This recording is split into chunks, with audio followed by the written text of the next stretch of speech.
भाई धोनी ने इंग्लैंड जाकर मैच क्या देख लिया, कुछ लोगों की तो चड्डी आगे से गीली पीछे से पीली हो गई है। धोनी के बारे में ये बात फेमस है और आप लोगों ने नोटिस भी करी होगी कि एक बार वो क्रिकेट से चले जाते हैं फिर उनका क्रिकेट से कोई लेना देना होता नहीं है।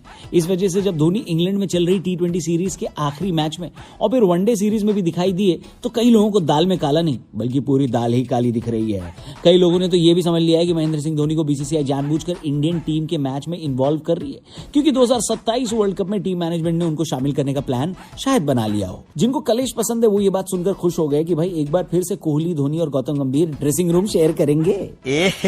रहा नहीं जाता, तड़प ही ऐसी है ना। लेकिन अब थोड़ा थोड़ा इस रहस्य से पर्दा उठना शुरू हो गया कि आखिर धोनी इंग्लैंड गए क्यों थे और मैचों में इतना अपीयरेंस क्यों दे रहे हैं। बात ऐसी है कि चेन्नई ने अपने long time coach Stephen Fleming के साथ रिश्ते खत्म कर लिए और ऐसे में चेन्नई को चाहिए एक नया कोच।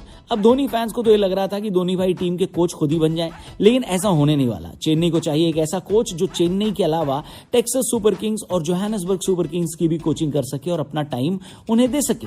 इसलिए धोनी इंग्लैंड में है क्योंकि हो सकता है चेन्नई का अगला कोच या तो इंग्लैंड से हो या वहां के क्रिकेट सेटअप से हो कोई, क्योंकि रिपोर्ट के हिसाब से इंग्लैंड की जो द 100 लीग है वो क्रिकेट शुरू होने वाला है और धोनी इस लीग पर भी खास नजर बनाकर रखने वाले हैं ताकि चेन्नई के लिए अपना अगला कोच चुना जा सके।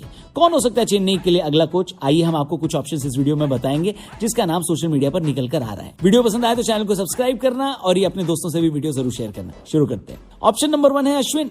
देखिए चाचा चौधरी का दिमाग कंप्यूटर से तेज चलता है और अश्विन का दिमाग चाचा चौधरी से भी ज्यादा तेज चलता है। ये बड़ी अच्छी बात कही है। अश्विन का अगर आपको एनालिसिस देखना है तो आप एक बार उनका यूट्यूब चैनल देख लेना। मैं बड़ी जिम्मेदारी के साथ कहता हूं कि आप मेरा चैनल सब्सक्राइब करो या ना करो लेकिन अश्विन का जरूर कर लो क्योंकि इतनी बेहतरीन बातें आपको क्रिकेट वर्ल्ड में और कोई बता ही नहीं सकता। अश्विन की कमेंट्री भी बेहतरीन थी। हिंदी कमेंट्री में सिर्फ एक अश्विन थे जिनको सुनकर हमारे कान से खून नहीं निकल रहा था और मैदान पर तो क्या रणनीति रही अश्विन की। इनफैक्ट हमारे पॉडकास्ट पर जब इंटरनेशनल अंपायर अनिल चौधरी आए थे तो उन्होंने ये बात खुद कही थी कि अश्विन को क्रिकेट के जितने रूल पता है उतने कई सारे अंपायर्स को भी नहीं पता। रूल के बारे में तो अश्विन की कलाकारी अगर आपको जाननी है तो आप जॉस बटलर से पूछ लेना। तू समझा?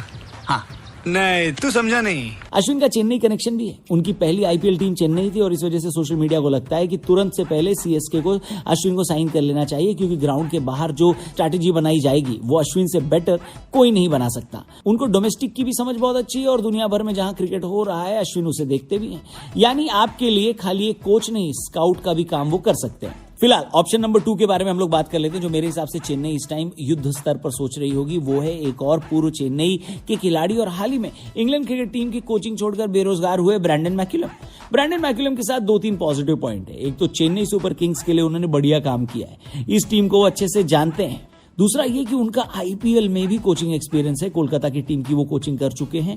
और तीसरी बात ये कि Brendon McCullum modern day T20 cricket के लिए एकदम बढ़िया कोच साबित हो सकते हैं क्योंकि वो तो तब भी क्रिकेट को T20 स्टाइल में खेलते थे, तब जब T20 क्रिकेट एग्जिस्ट भी नहीं करता था। जब मैकुलम इंग्लैंड के कोच थे तब आपको ऐसे कई सारे वायरल वीडियोस मिल जाएंगे जहां पर प्रैक्टिस सेशन के दौरान इंग्लैंड के प्लेयर शॉट नहीं लगा पा रहे लेकिन कोच ब्रैंडन मैकुलम बल्ला लेते ही इंग्लैंड के प्लेयर से बड़े शॉट लगा देते थे। यानी ब्रैंडन मैकुलम फास्ट है, एग्रेसिव है। इंग्लैंड की कोचिंग करते हुए उन्होंने इंग्लैंड से एक ऐसी ब्रांड ऑफ क्रिकेट खिलवाई जिसने टेस्ट क्रिकेट को बदल कर रख दिया और इसी को नाम दिया गया बेसबॉल का।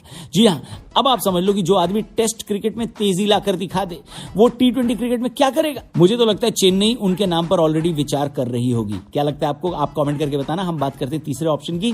कई लोगों को लगता है कि इंटरनेशनल कोचिंग में आप किसी खिलाड़ी को सिखाओगे थोड़ी। कई बार जो कोच होता है उससे काबिल खिलाड़ी टीम में खेल रहा होता है और बेहतरीन खिलाड़ी होने का ये मतलब नहीं है कि वो खिलाड़ी बढ़िया कोच भी बनेगा। ऐसे में रवि शास्त्री जो कि भारतीय टीम की कोचिंग के बाद अब कमेंट्री कर रहे हैं, चेन्नई उनके नाम पर भी विचार कर सकती है। इस लेवल पर आकर कोच का जो काम होता है वो खिलाड़ियों का माइंडसेट पलटना होता है और रवि शास्त्री इस काम में बिल्कुल परफेक्ट थे। आपको याद होगा कि ऑस्ट्रेलिया में जब टीम इंडिया 36 रन पर ऑल आउट हो गई थी, विराट कोहली वापस चले गए थे, टीम के आधे से ज्यादा प्लेयर्स इंजर्ड थे और जो खिलाड़ी खेल रहे थे वो ट्रैवल नहीं कर सकते थे क्योंकि कोविड का टाइम चल रहा था। लेकिन इतनी विपरीत परिस्थितियों के बावजूद रवि शास्त्री ने पीक ऑस्ट्रेलिया की ऐसी की तैसी कर दी और सीएसके फैंस ये उम्मीद कर सकते हैं कि अगर रवि शास्त्री उनकी टीम में आ जाएंगे तो यही किलर माइंडसेट अपने साथ वो लेकर आएंगे। अगर आप आपसे पूछ रहा हूं, अगर आप चेन्नई के फैन हैं तो आप क्या चाहोगे?